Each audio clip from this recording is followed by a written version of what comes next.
Joseph Elicar, and I am here in the front of camera to tackle about Aristotle's life and contribution. So if you're guys interested, please keep on watching. Aristotle, his life. Aristotle was born in 384 BCE at Spagirus, a now-extinct Greek colony and seaport on the coast of Thrace. His father, Nicomachus, was birth of physician to King Amyntas of Macedonia. And from this began Aristotle's long association with the Macedonian court, which considerably influenced his life. While he was still a boy, his father died at the age of 17. His guardian, Proxenus, sent him to Athens, the intellectual center of the world, to complete his education. He joined the academy and studied under Plato, attending his lecture for a period of 20 years. In the later years of his association with Plato and the academy, he began to lecture on his own account, especially on the subject of rhetoric.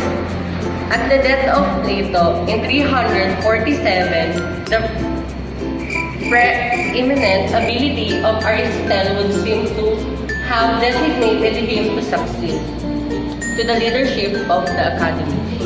But his divergence from Plato's teaching was too great to make this possible, and Plato's nephew, Speusippus, was chosen instead. At the invitation of his friend Hermias, ruler of Artemis and Assos in Mysia, Aristotle left for his court. He stayed 3 years, and while there married Pythias, the niece of the king, a woman named Hercules, who bore him a son, Nicomachus. At the end of 3 years, Hermias was overtaken by the Persians. At the invitation of Philip of Macedonia, he became the tutor of his 13-year-old son, Alexander. He did it for next 5 years. Both Philip and Alexander appear to have paid Aristotle high honor, and there were stories that Aristotle was supplied by the Macedonian court not only with funds for teaching, but also with thousands of slaves to collect specimens for his studies in natural science. These stories are probably false and certainly exaggerated. Who is he and his contribution?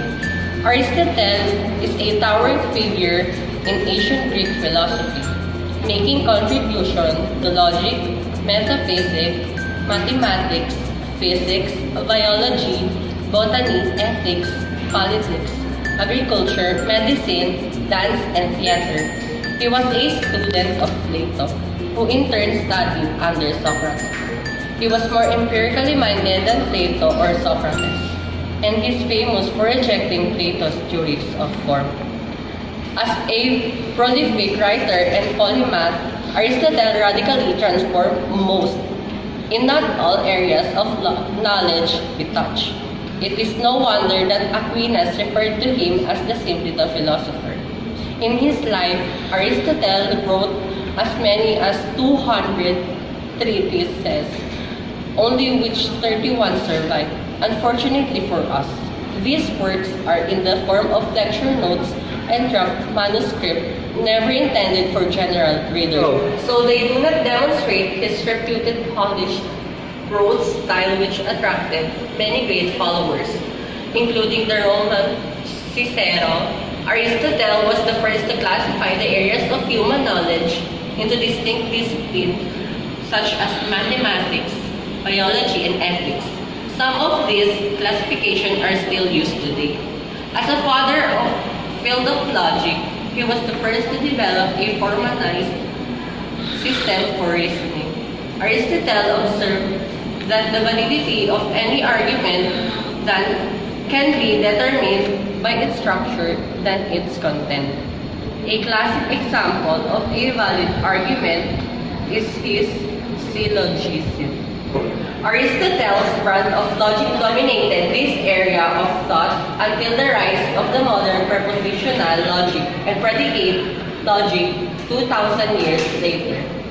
Aristotle famously rejected Plato's theories of form, which stated that properties such as beauty are abstract universal entities that exist independent. Aristotle seems to reject this and instead argues for idealized universal form which artists attempt to capture in their work.